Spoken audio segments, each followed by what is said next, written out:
ಒಂದ್ ಕಡೆ ಆಡಳಿತ ಪಕ್ಷದ ಬತ್ತಳಿಕೆಯಲ್ಲಿ ಈ ರಾಜ್ಯಪಾಲರ ಭಾಷಣದ ವಿಚಾರ ಇಟ್ಕೊಂಡು ಸದನದಲ್ಲಿ ಕೋಲಾಹಲ ಸೃಷ್ಟಿ ಮಾಡಬೇಕು ಅಂತ ನಿರ್ಧಾರ ಮಾಡಿದ್ರೆ ಬಿಜೆಪಿಯ ಕಡೆಗೆ ಅತಿ ದೊಡ್ಡ ಅಸ್ತ್ರ ಇರೋದು ಅಬಕಾರಿ ಸಚಿವ ಆರ್.ಬಿ. ತಿಮ್ಮಾಪುರ ಅವರು ರಾಜೀನಾಮೆ ಪಡೆದುಕೊಳ್ಬೇಕು. ಕಾರಣ ಅಬಕಾರಿ ಇಲಾಖೆಯಲ್ಲಿ ಅತಿ ದೊಡ್ಡ ಹಗರಣ ಆಗಿದೆಯಲ್ಲ, ಅದನ್ನೇ ಪ್ರಮುಖ ಅಸ್ತ್ರ ಮಾಡಿಕೊಂಡು ಇವತ್ತು ಸದನದಲ್ಲಿ ಕೋಲಾಹಲ ಸೃಷ್ಟಿ ಮಾಡಬೇಕು ಅಂತ ಇದೇ ವಿಚಾರ ಇಟ್ಕೊಂಡು ಸರ್ಕಾರಕ್ಕೆ ಟಾಂಗ್ ಕೊಡೋ ಸಾಧ್ಯತೆ ಇದೆಯಂತೆ. ಬಿಜೆಪಿ ನಾಯಕರು ಇವತ್ತು ಸದನದಲ್ಲೂ ಕೂಡ ಸದ್ದು ಮಾಡಲಿದೆ ಅಬಕಾರಿ ಅಕ್ರಮ. ಸಚಿವ ತಿಮ್ಮಾಪುರ ರಾಜೀನಾಮೆಗೆ ಪಟ್ಟು ಹಿಡಿಯಲಿದೆ ವಿಪಕ್ಷ.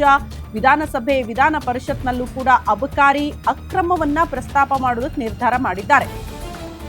ಅಬಕಾರಿ ಇಲಾಖೆಗೆ ಹಗರಣದ ಬಗ್ಗೆ ಪ್ರಸ್ತಾಪ ಮಾಡಿ ರಾಜೀನಾಮೆ ಕೊಡಲೇಬೇಕು ಅಂತ ಒತ್ತಡ ಹಾಕುವ ಸಾಧ್ಯತೆಗಳು ತೀರಾ ದಟ್ಟವಾಗಿ ನೋಡೋದಕ್ಕೆ ಸಿಗ್ತಾ ಇದೆ. ಇತ್ತ ವಿಪಕ್ಷಗಳಿಗೆ ಕೌಂಟರ್ ಕೊಡೋದಕ್ಕೂ ಕೂಡ ಸರ್ಕಾರ ಸಿದ್ಧತೆ ಮಾಡಿಕೊಂಡಿದೆ.